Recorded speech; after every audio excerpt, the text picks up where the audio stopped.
Good evening. Happy to be last before a break.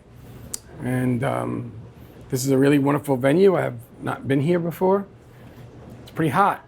It's a hot place. I had a really difficult upbringing. My father is an old school Italian. He spoke with his hands. And I was the recipient of a lot of his conversation.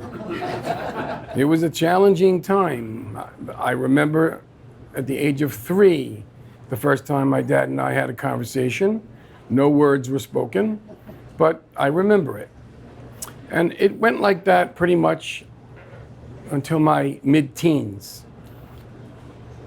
At the age of 15, I really had a hard time anymore with those kinds of talks.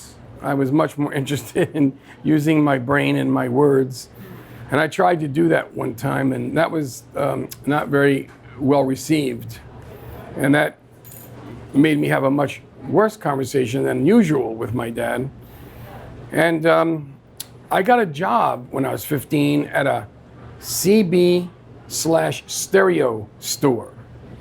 We installed CB radios, ham radios, and stereo equipment, mostly in cars, but at homes too.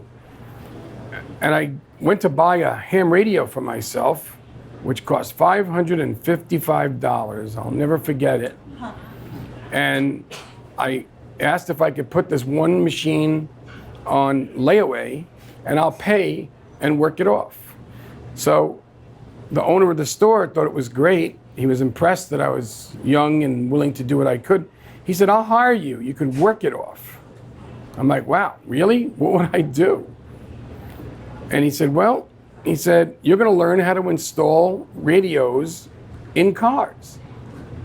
All right. I'm like, what? I didn't have those kind of experiences, but he teamed me up with this guy, Jim. And Jim became my best friend. He was 10 years older than me, actually more than that, probably 14 or 15 years older than me, and he was teaching me the ropes.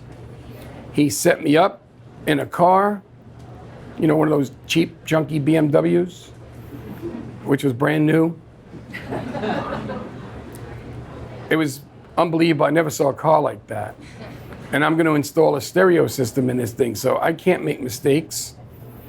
And I was really psyched for it, but nervous as could be. And he taught me how to run wire, how to splice wire, how to attach the wire. We became very good friends because I learned how to do what he did, and he'd do the left channel, I'd do the right channel. We'd do them at the same exact time. We'd be done at the same exact time. And he couldn't believe that I could do it as fast as he could, very quickly. One day, I came to work, and I didn't look too good. Jim pulled me aside and said, "What's up?" I said, "Oh, nothing." He's like, "What do you mean?" I said, "Nothing. What's up?"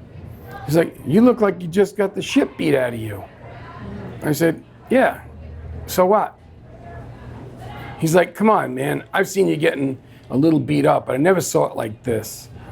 And I said, "Well, sometimes the conversations don't go so well." He said, "If you need anybody, you call me." And I said, "Okay, I really appreciate that." We went to work. We installed 2 stereos into 2 cars. End of the day, I went home, and Jim didn't like leaving me like that. So he shows up to my house, and he meets my father and my stepmom and says, "I would like to take Michael out tonight to dinner and spend a little time with him."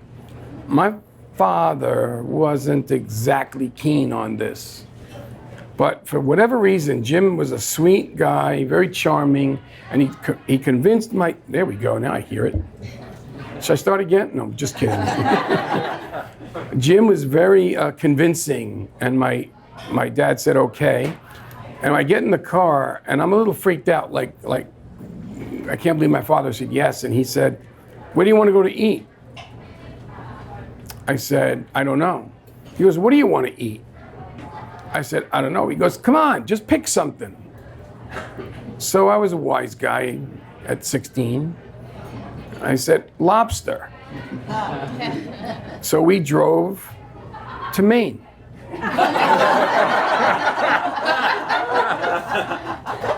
It took 6 hours to get there, 2 hours to eat all the lobsters we could get in our bellies, and then we drove back to New York.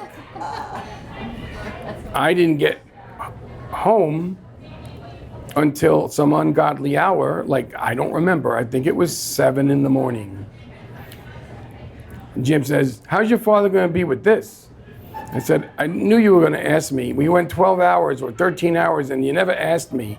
Now in front of my door and you're going to ask me that question? It's not going to be that good. He's like, okay, and he takes off. And I'm like, where you going? He goes, you're coming to my house. And I said, what am I going to do at your house? He said, you're moving in. I'm adopting you. You're not living at that house anymore. And for the first time in my life, I was able to go, yeah. Freedom. It felt pretty good to know the next day I wasn't going to have another one of those dreadful conversations. Life is what you make of it. And this gentleman, who's still a best friend of mine, a Vietnam veteran, I'll never ever forget the gift he gave me. Real freedom. He helped America be free, and he helped little old me be free. Thank you.